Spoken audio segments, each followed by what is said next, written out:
ndabishima cyane kwa kuzuye ntikamurikwa ndabishima cyane ibintu biboneka ibintu bigaragara ariko ndakora rero kubona bavyaprecia bakashigikira bakaza muri comment bagakomanta akavuga ico babibona ko novuga yuko ari ikintu gikomeye cyane ndabanzigo vraiment nubwo twodisinga gute nta nzigo nimwe ibirimwo nta canke nyene nabo nyene birerekana yuko batavyegereje umutima batayifashe pass no ku buryo acavuga ati naka sindosubira kurikirana ikorwa ciwe naka sindosubira kugira iki niki mugabana ko baguma basupportinga za muri comment nyene birekana nyine urukundo mu baririmbyi Big Fizzo imbere yuko anagira anakomanta kuri YouTube yabanze kunyandikira inbox Bifese yaranyandikiye novuga yuko si gusa suku bura gusa ngo nyine ngo comment kiniki barashoboye kuma shout out inbox hama ubutumwa bwanje kuri bo babandanye bakora nyene neza nkuko basanzwe bakora neza kugira ngo hip hop nayo bayibuke Big Fizzo amena B-Face ko nibo bantu mvuga ati barakunda no kugira gukora n'indi midiho rero hip hop bayibuke bayikore nyene cyane kugira ngo abantu babandanye baronka Fabelove namonye yaje mu mudiho guhibongoza yaracishije yaragize igitero gikurikira yararafye mu ndirimbo ntiyagiye ngo ahereyo uragira ntari karabita rap ntirikirava ku isoko ahubwo yavuye ku isoko kera ahubwo utwo turagwana turaba ingene twosubira kandi kwisubiza ku isoko nandi yaramaze kuva ko kera cyane kuvuga ubunyi nyene n'abakora barakora nyene nko kumengo ntibifashe ukuntu rero biradusaba inguvu nyinshi kugira tuyisubize ku isoko kandi I had to put my country on the map Burundi to the world aho wacu tagging Khaligraph Jones yaciye ari postinga iyo post yawe vyakweretse iki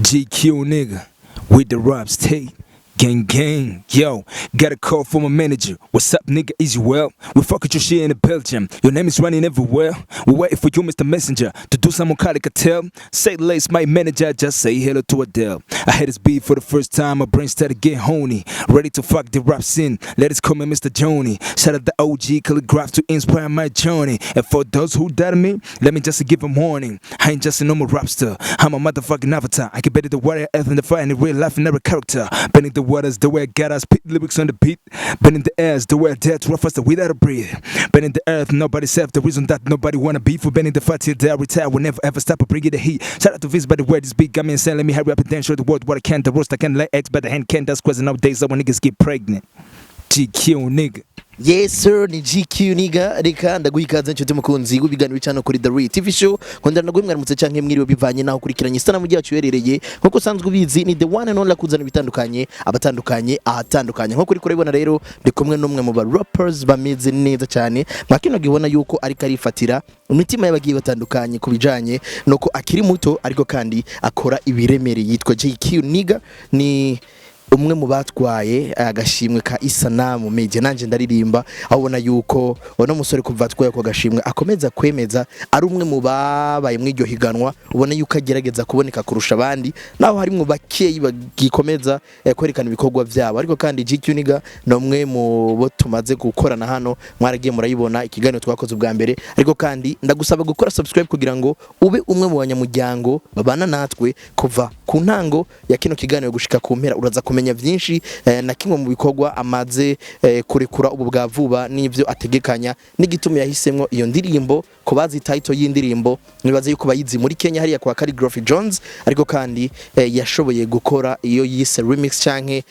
caricature ya gatanu turaza kumenya impamvu n'ingene yakiriye message canke commentaire za bamwe mu basanzwe bakuru mu diho wa rap canke hip hop ariko kandi bamutanguriye n'ingene bisa nkaho yabemeje uramaze gukora ikintu kuri babantu bawibaza yuko batokomera ibikorwa byawe ariko just ure ku ikintu ukabona paf baguhaye reaction canke baguhaye comment iri positive kandi utari witeze bana natwe niwe mukunzi butunzi utari mugenzi mutunzi mu butunzi atari ubwacu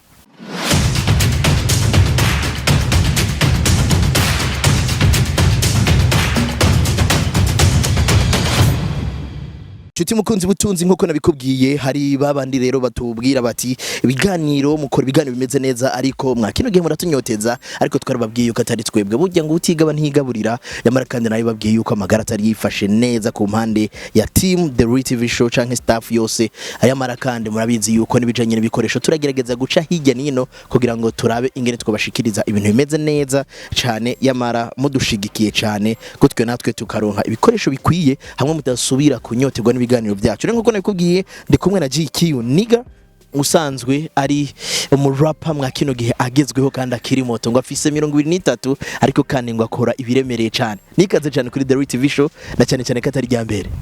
murakoze cyane umeze neza GQ ego ndameze amakuru y'igihe kirekira heze duhuye rya mbere twahuriye hariya muri Nyabugete muri Summit Hope abatwakiriye fresh turakora ikiganiro kimeze neza ariko n'umusi duhuriye hano muri Jardina mamuvaye ego yifashe gute ibintu bimeze neza ego ndashima amakuru y'imisi ni sawa nizere yuko ivyo tugenda turakora uko bukiye uko bwije nuko taba tuko turahura kenshi ariko nizere ko mugenda murabibona nibaze yuko twebwe kubibona nico gituma tuba twagutumiye nawe ukadutera iteko kaza ahubwo aba dukurikirana canke abakunzi umuziki w'u Burundi ikibazo twobabaza eske barabibona izina GQ Niga bararibona canke bararizi.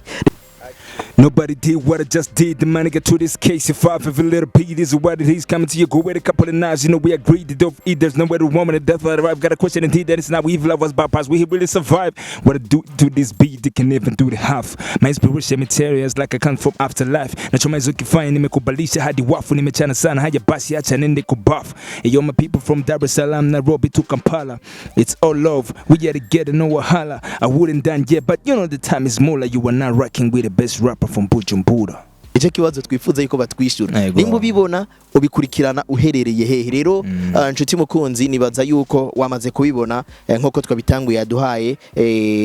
akapela canke yacishirije ko agantu gato ikundirimba heruka gusohora yasohoye kwigenekerezo rya 31 ukwezi kwa gatatu tusa nkabinjira mu kwezi kwa kane warakoze ino ndirimbo Khaligraph kubera iki Khaligraph mvuga yuko iyo freestyle kwanza ni freestyle maze imyaka 7 ikogwa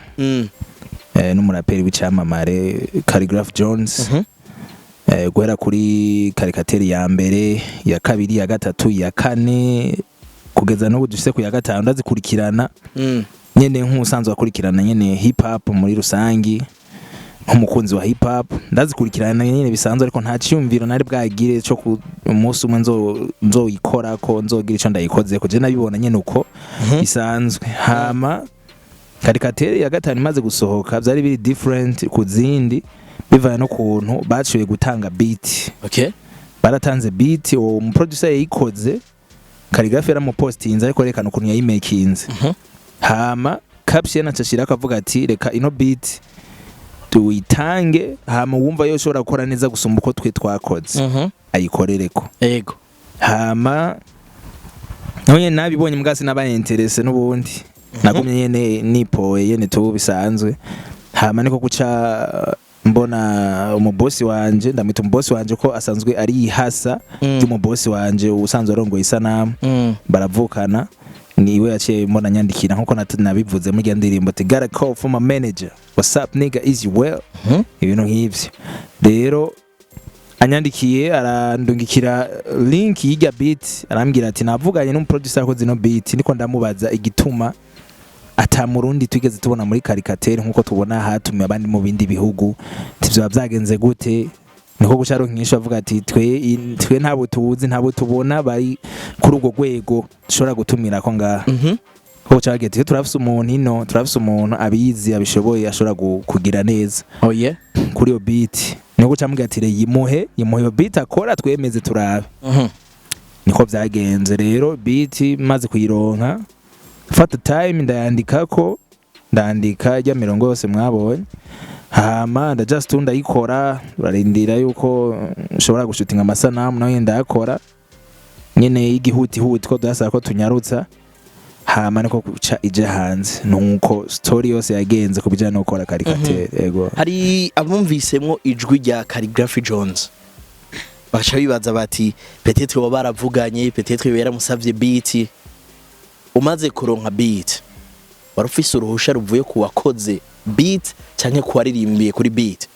musanzwe irya jwi mumvamo irya ni jingo y'urya mu producer ahora ayikoresha ku ndirimbo zose irya mara mumva shout out to Vince on the beat by the way irya niyo jingo yiwe mu miziki yose igitandukanya akora niyo jingo akoresha rero beat bari bamaze kuyitanga zari biri official ko izindi nta mabiti bahora batanga rero mvugiye kuyikorera ko atayo batanze tari free beat byari kuba bigoye cyo kiba ari kibazo ariko nagiye kuyikora na producer nyene kuyikora nawe nyene ari yawe abizi abiyizi ko bari bamaze kuvugana mwe ati muhiyo beat rero akore turabe kandi no producer nyene indirimbo imaze gusohoka yaragize comment kuri YouTube yarashoye kwemera nyene abona ko twamwemeje ego urakoze ino uyikoze kubera ko manager yabajije hama nawe urumva yuko woyikorerako nizihe challenge waronse ugironka beat canke vyabaye nk'umusururu wo kunwa kuri GQ? Navuga ko ata challenge zikomeye nigeze ngira ahubwo challenge nagize nuko nari ngwaje umuvyeyi mu bitaro rero hari struggle nyinshi nyene usanga zihari bitakorohereza neza kandi nari stress cyane urumva nawe uravyumva umuvyeyi agwaye uburi stress rero nizo challenge nashoye kugira ko na kwandika yene je mba shaka nandike mfise mind nyene itekanye atakibazo mfise naho kenshi nkunze kwandika nyene ibintu bimeze neza. Bisigura ngo yayikoze adatekanye? Sinari ntekanye nafashe iminsi 3 bivaye no kuntu na ta mwanya wari ukuyuhari nshobora kuyandika mu minsi 3 nandika utujambo duke wari kuyandika mu mwanya ungana gute? Nko mu munsi umwe bwana yanditse mu minsi 3 bivaye no kuntu usanga ari ibintu byinshi vyambura buje vyantwaye basanga naretse kwandika nagiye muri ivyo bindi nkabikora mpejeje nkaca ngaruka kandi kundi munsi naho nyene nkandika utundi cyane ndandika byose mu minsi 3 fatanije uno munsi naranditse ejo ndandika umunsi kurikira ndakosora byose hama cha ndaba ready kuja muri studio. Okay. Wavuze ngo say less my manager just say hello to Adele. Iyo utagira ino hello by Adele abantu baca bibaza manager wawe yo bari en contact cyangwa ari close cyane no witwa Adele? Urumva ivyo nyine ni mu bita words play muri rap hari ukuntu ushobora kugira gutaginga ikintu runaka ubicishije mu majambo ariko biri code ukuntu ku buryo umuntu nyene yumva yuko ufise knowledge nini ufise ibintu byinshi ushobora kuvuga mu ndirimbo ufise ukuntu ushobora gutaginga ibintu byinshi bigiye bitandukanye rero manager wanje nta contact afitanye na Adele ni juste gusa ni words play nakinishije amajambo. Ego reka dufate ko kuri no line kurikira wakoresheje amajambo. I heard this beat for the first time. My brain started to get honey. Ni gute ubwonko buba exit? Yeah, for real your beat nkiyumva narumvise no beat kuri different bica bituma ubwonko bwanje buba exit kuri imirongo myinshi kuri yo beat kugira ngo nshobore kwandika nyine ibintu bimeze neza nkuko muvyumva ko nagerageje gufatira kuri kote zose za rap abantu bakunda message narazitanze abantu bakunda ama words play narashizemo abantu bakunda fastest rap narayishizemo ibintu byose ni kuri kote zose kujya atamuntu numwe ashobora kuvuga ati hano umuntu ashobora kuvuga ati nta bars zirimo azisangemo nta words play zirimo azisamba byose narabishizemo rero beat nkiyumva sinobesha kweri nyene narumvise yuko ari ikintu yo beat nyene imeze ukuntu umvise ko imeze neza simura ukavuga ati lazima nipige ikitu. Ego ariko kandi reka nibarize kino kibazo. Ready to fuck the rap scene ladies, call me Mr. Johnny. Ino entre parenthèses wagize naragiye kuri Google ndakora research nasanze ari umwe mu ba acteurs bazwi cyane ariko kuri filme z'abakuze. Rap scene ladies ni bande koko twamaze gukumva kuri Mr. Johnny. Rero izo ni za bindi ngende kwanza urakoze cyane kuko nta abantu benshi bari kurambaza kuri ivyo bibazo ni ibintu mba nkeneye cyane yuko no mu commentaire abafanzi baza muri comment bakadetecta ayo majambo tuba twavuze ari code kugira ngo tubone ko nyine ivyo twiyumviriye bahagerageje kuvyumva. Rero uwo mu acteur izindi zina giwe apare ya Johnny yitwa Sins.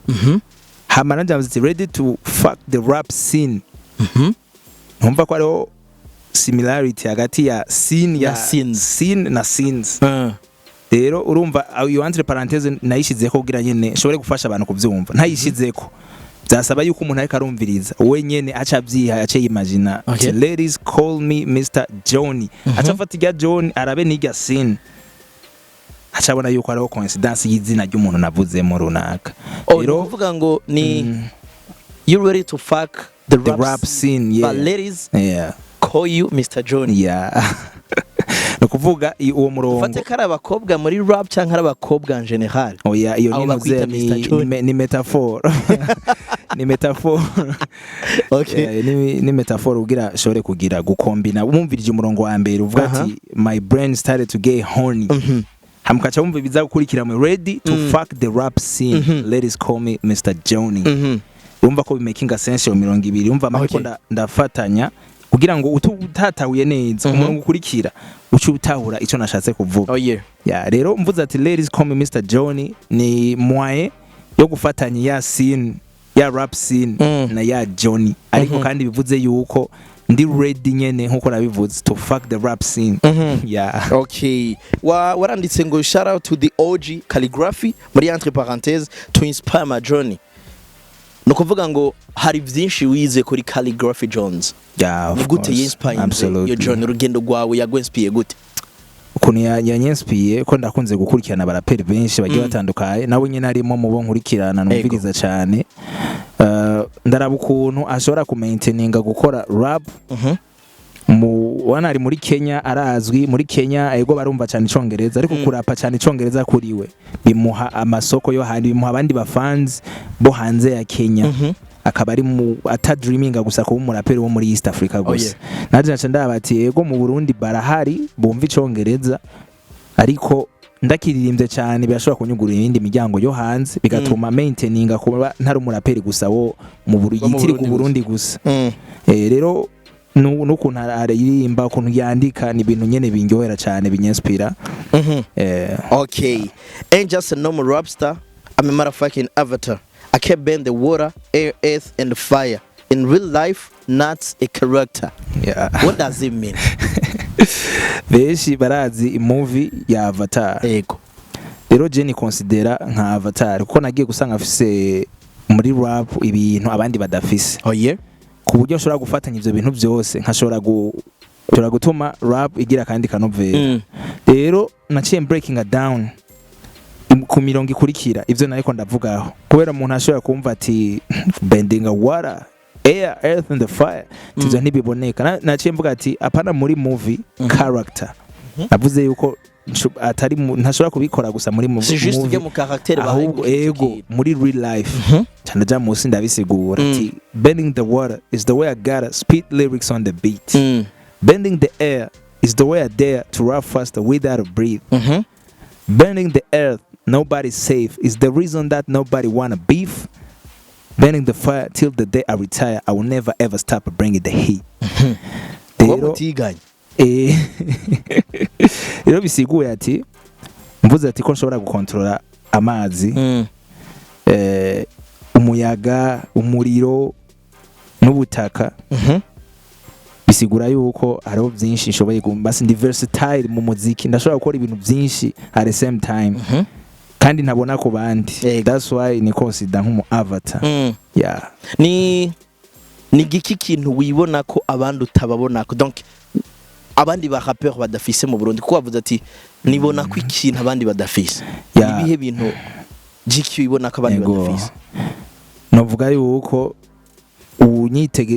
witegereje cyane ubunyi ntibiraboneka. Maybe abantu bazobibona after. Oh yeah. Uko nzogenda ndakora bazogenda byigaragaza ariko nagiye gusanga Jesse sinirimita nagiye kuraba nk'uwasanga muri imvyi runaka arashoboye ibi yagumye muri ivyo nyene arabikomeramo abantu barabimumenyamo uko hama nanje nkaca ndabati natanguye sihongeza ubu nguma nongereza ko izindi point kuri jewe. Uko nk'akarorero je ndibuka nkitangura gukora umuziki ubwa mbere. Sinari able kwandika igiswahili cyangwa icongereza muri rap ariko ubu ndabikora. Wandika ikirundi? Nandika ikirundi gusa. Ariko uvamwe byari easy kuririmba igiswahili. Yego byari easy no kukivuga nabandi narakivuga kandi nkababwira ati banje kweri nubwo mumva mvuga igiswahili ariko kucane kwandika ama bars iki sindabibona neza. Oh yeah. Umva just ni limit hariho vyinshi muzogenda murabona mu muziki pana gusa muri rap mu muziki muri rusange batu no muntu ashoboye ibintu vyinshi at the same time abandi mutabona kumva ndabivuze sinkunda kenshi ndabivuge ahubwo nshaka vyibonekeze ku buryo ushobora kuvuga wenyine ukavuga ati uyu ubunye arashoboye iki mugabo ntakici ntacahora akora ego ni umuntu aravye ino ndirimbo canka yumvirije araza gutandukanya ya myaka Big Zo niwe yigeze kuvuga ngo hari ukuntu nza kumviriza indirimbo z'iyi generation nshasha nkumva umengo ntari kwaririmba ikirundi nkumva umengo ari kwavuga icongereza mugana aza kurondera lyrics nkaburi ivyo bariko bararirimba ino ndirimbo wewe yaroroshe novuga ngo ko umuntu ayitabura kuko warashize ko na lyrics munsi umuntu ariko arayumviriza agasoma bira matching akuravye uri muto agiheza ishuri agitangura kaminuza aca yiyumvira even though bukivuga cyandika birakorohera mwo buryo ku buryo ugenda uratwara imirongo nka kuno kuntu wayitwaye mwino ndirimbo rero kubijanye no kwandika cyane nk'uri mu rw'icongereza Jikira Fizzo wamufasha oya wapi ahubwo kuri ino ndirimbo naragize narondeye grand frère wanje afashe gukosora udufote no banagize ariko araba busy okay nanje ndaraba ati umwanya wantuze wa studio uri kura diko birantebana ko numva umengo harashobora kuba harimo dufote ibintu nk'ivyo camvuga ati ubwo waravyumva je umva naravyumvira kugenda usanga ata confidence ufise ugatireka urabugusumbya nyene icongereza cyane akurabire ko ata dukosa wagize ta dufote d'orthographe tuntu nk'utwo araba busy ndarindira yuko ampinyisha ndabura camvuga ati rero reka vyume vyumye je gene ndabikora uko nyene ngiye kubikora uko nyene amaze no kuyirecordinga nakumvisha umu manager arumva nyene ko ata fote zirimo ata amafote nigeze ngira hama ndamurukira na text kugira ngo ashobore kuraba nimba atadu fote d'orthographe atunkosorere kugira ngo intwaye postinga tuze gupostinga lyrics ku ndirimbo ata fote irimo rero jewe cyane kwandika icongereza navuga yuko ni inspiration namajamba nza mu mutwe uko nyene akaza mu mutwe hama nkaca ngerageza gukoresha nyene knowledge nkeya no bafise mu congereza kugira ngo ndayakosore neza azatonze neza hanini je nkunda gukolekta kwanza ivyumviro mu mutwe ikintu nshaka kuririmbako ego nico kintu iba ari challenge kuronka ivyumviro vy'ibintu nshaka kuririmba urimi si issue vraiment okay urimi si I mean, reka ibintu bifate inzira. Hano hari no murongo wanditse ngo we supposed to be brothers, we supposed to be neighbors. Our industry is growing but nobody wanna support us. Ni bande bari kurahabona ubutumwa. Ko butumwa nariko ndaburungika muri East Africa in general. Oh yeah. Kubera turabona nyene ibintu byinshi byipasa muri East Africa bijanye na entertainment ibintu biba ariko Burundi butigera jiganyuma mperuka umurundi hari muri task umengo muri task uko no mperuka iganyuma ibintu bijamo East Africa yose hakabonekamo umurundi haraho za Coke Studio hakabaho ibintu byinshi giye bitandukanye East African Got Talent ibintu byinshi giye bitandukanye ariko Burundi nta musi mubwira buba yego represent nanje nkaca ndaba ati none ko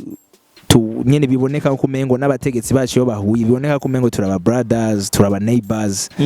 natwe industry yacu ikirakura uko twari turi kera usiko bimeze industry ikirakura imiziki myinshi irakoko kandi kagira neza mu karere ariko nta support duhabwa nabwo bakunze kuvuga ngo urumva ngo ibinyi ngo nta quality ngo ibinyi ngo bimeze kunuku ngo hanga muracari hasi ariko niyo habonetse ico kintu gifise quality habonetse ico kintu ciza kiduserukira mu makungu nta support gihabwa nivyo nako ndavuga nako nerekeza muri East Africa muri rusangi mu bajejwe entertainment kwerekeza muri East Africa umengo biroroshe kuvuga kubera ko utanze ubutumwa buraza gutora wari we wese asanzwe ari muri ico gisata ariko babandanije ugira ngo hey promoter what's the matter aren't we famous get your shit together you can do it better make proud your elders umengo hari ahantu uspecifiza mu gutanga iyo message kuko ubandanije wagize ngo see there is a thing I wanna do as soon as I get a chance to meet your CEO and ask him face to face. The we Burundian artists apparently get cursed, so why are we not invited at any of those damn trays? urumva nyene nahereye kwanza mvuga hey promoters what's the matter numva ntivyumva naje sindavyumva niko ndabaza abantu bategura ibintu hariye ba promoter bo bategura ibintu hariye tumbereye he ikibazo kiri he ntituzwi nta muririmbyi numwe cyangwa umuntu umwe wo muri entertainment dufise muzi aren't we not famous nta muntu umwe muzi neko tubona aho rero abarimvyi bacu baba batubesha ko tubona uko bukiye uko bwije indirimbo zikwiza ama miliyoni zitera ziyongera zikanayireza zivuzwa ku ma Trace none uwo muntu wa Trace yombwira gute yuko atazi indirimbo yaciye kuri TV yiwe atazomuririmbyi rero umva bisigure ko tuzwi none bipfira hehe nko guca rero mvuga ati ni barabe bagire bisuzume hama barabe nyene bo bikora neza kugira ngo bahe agaciro aba ancêtre batwitanguriye aba elders badutanguriye babaha agaciro ko kera abantu barajabuka ibihugu bakagenda mu bindi bihugu bagahura bagasangira bakagira gute abakera umva bo bari bafitaniye urukundo none twebwe uko bidakunda rero babikorere ko kugira ngo bashobore guha agaciro abaho hambere hama camvuga ati hari ikintu nokora. See, there is a thing I wanna do as soon as I get a chance to meet your CEO and ask him face to face. The way Brundan Iris apparently got cursed, so why are we not invited to any of those damn Trace? Rero ni real talk kabisa. Duhuye face to face, numva no mubaza kubera iki twoba twaravumwe we kivyo bintu byose mutegura twe tutigera tujamo ni kubera iki numva no bimubaza nkamubaza igituma ta Trace nimwe tugera dutumikwa. Ubuherutse Sadbi yaravuze ku kijanye na Trace hari uguteraterana amajambo ko artiste bamwe bati ntituzwi no kwiparatura abandi bati ni juste yuko ata support hari hagati ya twebwe babandi bakeyi batwara imiziki muri Trace badashaka guha connection abandi gutyo babone ko turi benshi ariko kandi ivyo Sadbi yavuze we yagize ati hari ubucuti butegerezwa kuhaba canka ama contract hagati y'igihugu na nizo televiziyo mpuzamakungu kuko zitaba zegukira igihugu exactement ziba zikorera muri rusange baravuga yuko hari n'amafaranga atangwa kugira ngo ivyo bintu bihabe hama nkaca nsubira muri kahise mu kiganiro twigeze gukora na Torobeka we yagize ati kiriya gihe ministeri yarabijamwo abaririmbyi bagasohoka hanze gutyo bagakora n'ama event makomeye hama bakabonwa muri ayo ma award akomakomeye uri bukacanje atwara prix découverte gitangwa kuba igitanga ubushimwe 10 n'umwe mu baririmbyi bagatwaye ni nawe muririmbyi duheruka mu Burundi yatwaye ku gashimwe hari ikibazo ubona yuko peut-être ubushikiranganje budutwaye butitwararitse gisata canyo c'umuziki mpereye ku cambere iconyi bavuga ngo ntituzwi ko no kwica confidence y'umuririmbyi nuko yo bazwi nk'umuririmbyi nka Sadbi byo gutuma yumva umengo ntazi kandi asanzwe azwi byo kuvuga ngo ntibatuzi baratuzi nimba ari izo zindi procedure zitaraba ariko kutumenya aho baratuzi ibyo n'abafana babivuga abafana bavuze ko twiparatura uko rero no kwica confidence y'umuririmbyi uko abasanzwe azwi rero kubijanye n'ubushikiranganje bubijejwe canke igihugu nyene leta muri rusangi nuvuga yuko nta ico gisata baracibagiye ico gisata cyo muziki bategerezwa kushigikira abaririmbyi muri ivyo bintu byose bikenewe muri izo lisansi zose zikenewe ivyo bintu byose bikenewe byo muziki kugira ngo dushobore kwitabira ivyo biteramo hanze ayo ma award akomeye leta ategerezwa kubishiramo ingufu ko ni kimwe mu bintu biha ishusho giza igihugu kuko abantu bashobora kuba bari mu makungu bumva ngo Burundi ngo hari intambara ngo iki mugabo ushooting video mu isite bakabona ingene uri kuritemberera bakabona ingene uri kuraririmba bakabona abantu beza iki bakabona klima nziza birabereka yuko ivyo bariko baravuga atari ivyo ko ntiwo shooting video ahantu hari intambara canke hari iki rero barakwiye kumva yuko ico ari kimwe coja mu migambi igihugu gifise kugira ngo bako nibateze imbere umuririmbyi ni igihugu kizovyungukiramo cyane ko umuririmbyi agiye hanze agashimwe akazana ha mu Burundi shimwe akazana mu Burundi kandi n'ibendera ry'u Burundi ni bikorwa byinshi biba tutigera tubonamwo uno munsi nk'umuntu aserukiye igihugu aserukiye ubushikiranganje ariko twarayibona mu gihe cya Jean Jacques Nyirimigabo aho wasanga habaye igiteramo ubushikiranganje yashitse gushigikira abaririmbyi dufate yuko ababaserukiye harimo abantu badatahura ivyo mukora canke ni juste yuko bititwarariswe koko ndibuka haba lancement officiel ya film kuko yari yarateguye arimo ba Big Fizzo n'abandi ambassadeur w'Inyamitwa sanzwe anashigikira abaririmbyi ubona yuko postinga kuri Twitter malink yanyu yaravuze ati iyo bino bikorwa biriko biraba nkuko bivuze byerekana neza na neza situation igihugu kiba kirimo muri ico gihe dutahure yuko ari kudabona neza yuko ico gisata nkamwe gishigikiwe izo za Google AdSense zikagira ama license mu Burundi hakaba n'ivyo bindi byose byo kubashigikira muri ayo ma competition atandukanye mu kubatwara muri ayo ma evenement nkuko byahaba kera byo hava bivyura irindi shusho ryiza ku muziki w'u Burundi mbega ho mwebwe ko arabavuze bati namwe ntimuje hamwe kugira ngo babone yuko bari kubakorera abantu bari hamwe ubwo ikibazo nico bakiri ku artiste ubwabo cambere mpeye kuri ico c'aba artiste cambere aba artiste bapfubusa oye bapfubusa kubera ivyo bintu kubera nyene uko kuntu nyene ibintu bimeze hariho hoveni nyinshi abaririmbyi bataronka hariho ibintu byinshi bataronka buryo usanga bari kubarapfubusa hajya abo ubona bose bafite ivyo bapfa nuko ababona ko umengo mugenzi we arafise ico havamo buzara havamo buzisoko ibintu nk'ivyo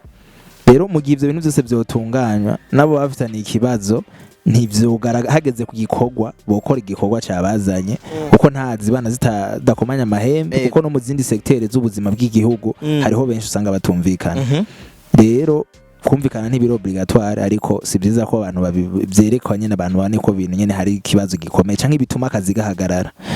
rero leta bigiyemo hariho ishusho ryiza kandi rikomeye rinini ryo haba mu muziki byotuma umuziki utera imbere ku rugero rushimishije bigatuma abaririmbya haboneka ikintu kigaruka nabo nyine mu mifuko yabo nka kugicivugo cyane n'icubaro cyari kivuga giti umunwa wose uronke ivyo ufungura n'umufuko wose uronka akanoti rero umuririmbyi nawe nakeneye gushikirwa muri ivyo bintu kandi ntahandi hanakura akanoti atari muri ivyo bikorwa vy'umuziki rero byasaba yuko ivyo bintu bishigikirwa babishyire mu migambi yabo bariko barategura kugira ngo bibe vuba kuko ni ibintu je nakuze numva ntaraje no mu muziki rero byo bimaramaje cyane ku buryo nanje nosaza nkarinda mva muri no muziki ari byo bikivugwa gusa arikiri kwa kundi nyene haguma nyene biherera mu mvugo birakwiye kuja mu ngiro twe nk'abaririmbyi tuzoguma dukora uko dushoboye twongera babyibagiye tubibutsa nkaje nk'umurapere nico kintu mbajejwe nkandika nkabibutsa ego wara udufatiye kuri ico kintu uri kuravuga nyene hari indirimbo wakoze uradisinga aba rappers benshi Big Fizzo nawe nyene uramuha amashugwe yiwe mugana we nyene haramera nk'akajamwe akantu ka gasopo nitwo bigaruka ko twarabivuze mu kiganiro giheruka ariko kandi ugerageje kuraba muri babaririmbyi nyene wavuga nibo bagarutse baratanga comment nziza kuri iyo ndirimbo wabavuzemwo ino ikurikirayo Bface yadugije ibiganza cashira ko muriro Fabelove yagize ngo bro keep it up no muriro acavuga ngo umutipe mu mucungire hagufi ugerageje kuraba iyi message ntiyari ikwiye gushikira babandi bavuga bati peut-être abo dushigikira barabona yuko muri mu njyana bakabona ko atari mu njyana ahubwo ari ku entertaininga kugira ngo ibintu bigende neza iyo ubonye izi comment ko wemeje babandi wasa nk'udisinga ahubwo bari kuca bagushavurira ariko kandi baza bagashigikira igikorwa cawe wowe vyakira gute cyenda bishima cyane kwa kuzuye ntikamurikwa ndabishima cyane ibintu biboneka n'ibintu bigaragara ariko ndakora rero kubona bavyaprecia bakashigikira bakaza muri comment bagakomanta akavuga ico babibona ko novuga yuko ari ikintu gikomeye cyane ndabakengurukira ndabashimira kubona bansapotinga ni ikintu ciza kandi ni ikintu cerekana yuko nta nzigo biba birimo nimba ndisinze umuntu nta nzigo nabigiranye ni juste ku entertaininga nyene nko kumudiho wa hip hop bitwemerera rero abo umuntu wese nyene vyomwereka nyene akabona yuko nta nzigo vraiment nubwo twodisinga gute nta nzigo nimwe ibirimwo nta canke nyene nabo nyene birerekana yuko batavyegereje umutima batabifashe personal ku buryo acavuga ati naka sindosubira kurikirana ikorwa ciwe naka sindosubira kugira iki niki mugabona ko baguma basupportinga za muri comment nyene birekana nyene urukundo mu baririmbyi ugerageje kuraba Big Fizzo yagize ngo so proud of you my boy hari bamwe banditse muri commentaire bamwishura bagira bati weka mitaji ya kutosha hiki kijamani noma bamaze kwifuza yuko bantu boye gushiramwe imitayi kubijanye niyo subject novuga yuko biracari ntibira aho uri kwije hari gihe umuntu avuga ati ivyo mfise hano birahagije ku buryo kuja hariya no bandiko ndagorana ugasanga ndiko ndabashira ko pressure y'urugero peut-être baba batarashika kuko asinzi ko urayibona hari gihe ushaka ibintu binini mu galabel itaragera ku rugero rwiza rwo kuvuga ngo ndaje ku investisi miliyoni 100 muri GQ gipanze ku ruhande rwawe kenshi subject nta byinshi nkunze kuyivuga ko kubera washaka kuvuga ngo kaja hari nubizi gusanga ari hondi naho yo hari yo uri kuranshira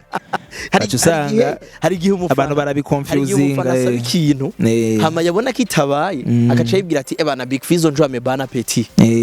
kuko ugasanga ibiyago bimeze neza bo nibayaga gukorana muri ubwo buryo abantu bipfuza ariko bafise ukungene kuntu bashigikira twebwe ingene bimeze turabandanya gufashanya barabandanya kumfasha isanamu hamwe na Bantu Boy bari kumwe nkuko mu higano byari bimeze yego nsinzi higanwa ibikorwa naciye ngenda gukora aribo babihagarariye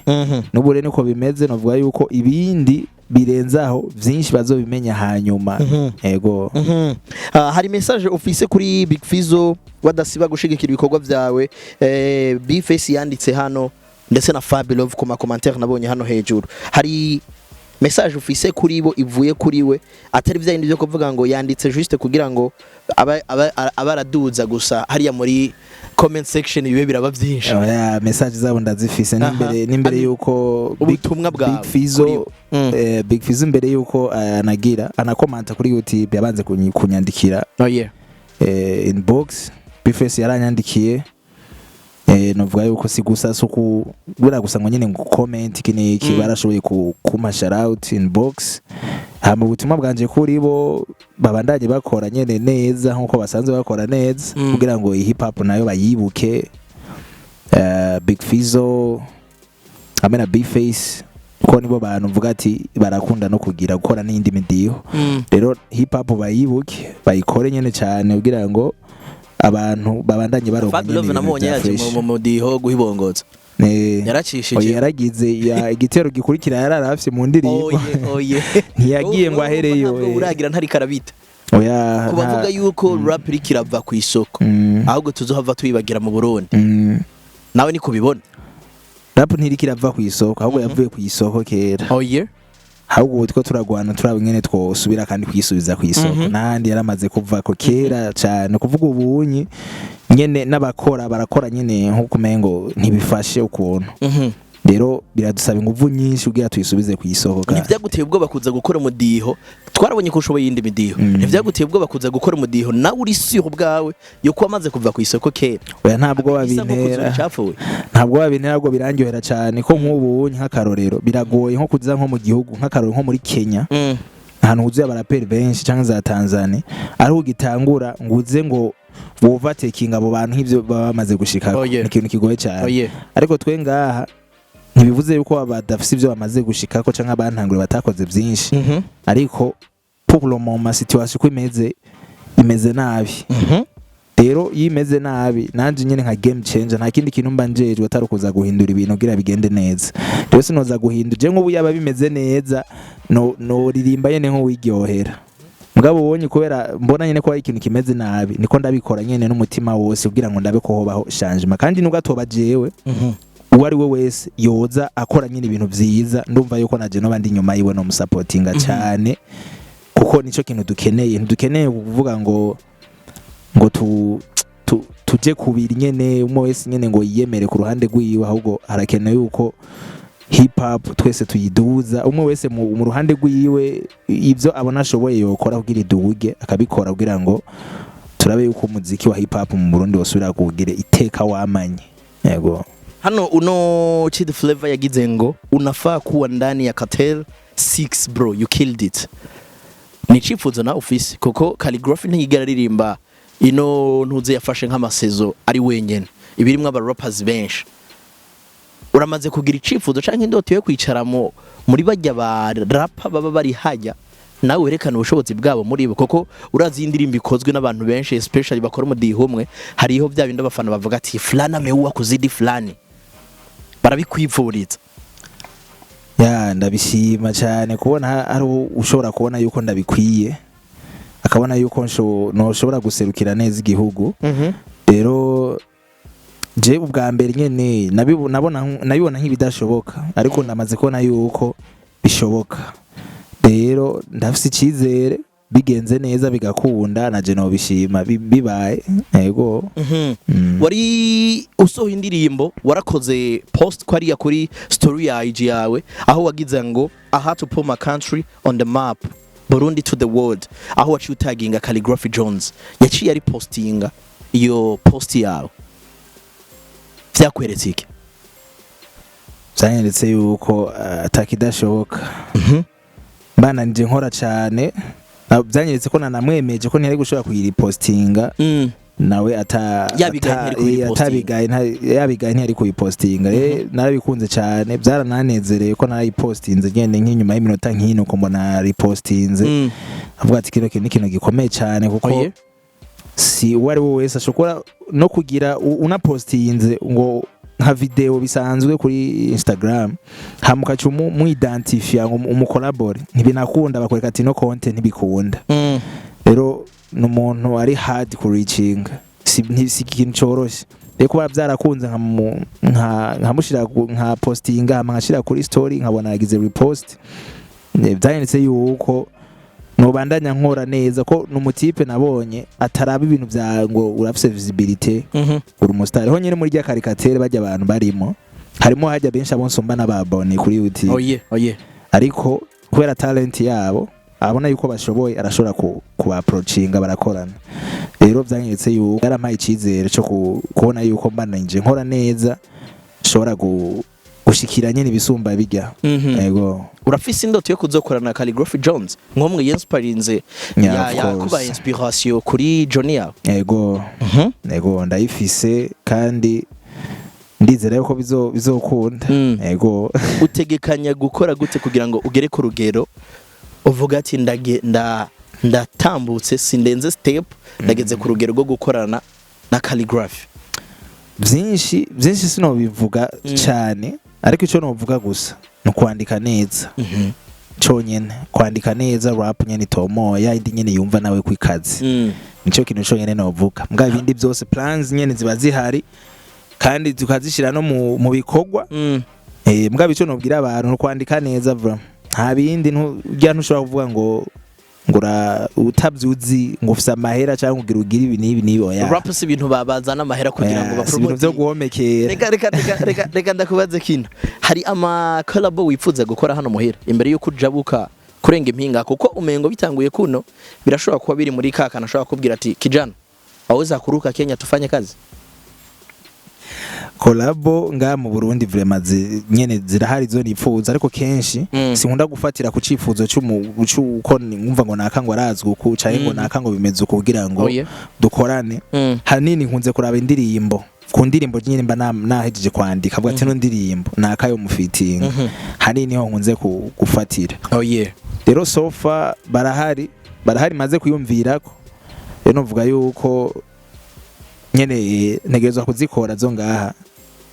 mugabo after my project niko ndapanga kwanza yiwanje abanza here yose bwati nabahaye nyene bikwiye byiwanje ndi je nyene mwamaze kubona ati identity wanje ni hama after yo ngaho ndabingene shobora gutangwa kubaha ama collab yo ngaha nyene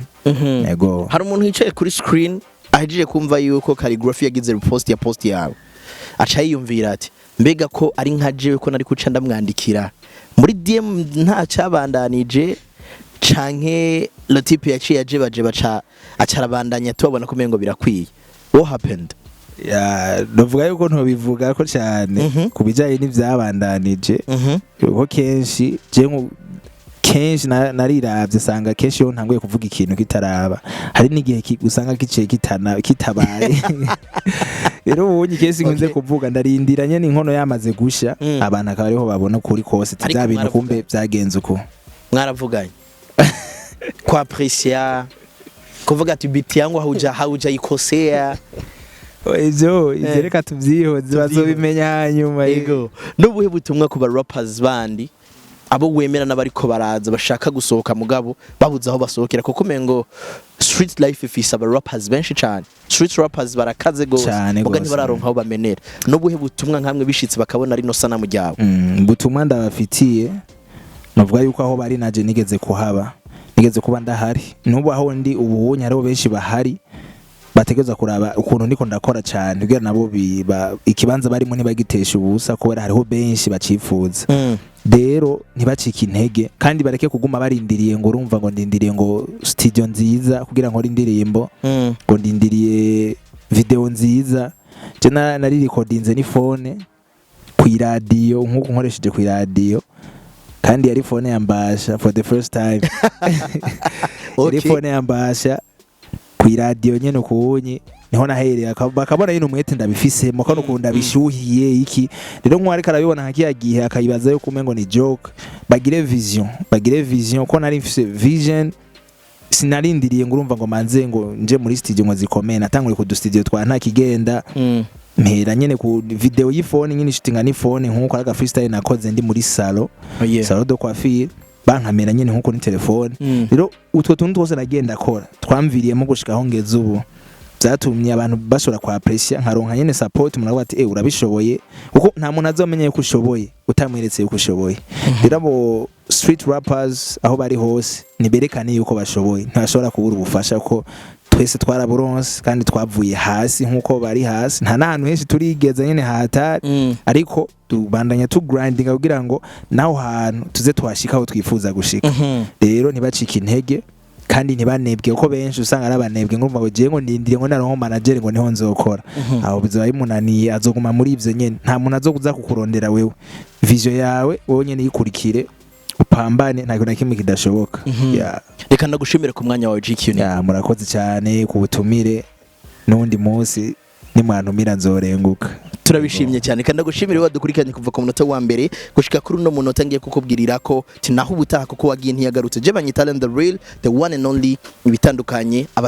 ahatandukanye mwakino gihe banyita giti ariko kandi ngo ni giti mu babaji kakana kakoroka kumanga imana ikitega ibiganza umugani wa Madesa reka nakubwire nti ni wewe mukunzi butunzi utari mugenzi mutunzi mu butunzi atari ubwacu ushigikira the real TV show mu mpande zose mu bishoboka byose yaba mu buryo yaba mu gushinga ibikorwa byacu mu gukomanta no gushira ko like reka nakubwire nti hasta la vista ciao ciao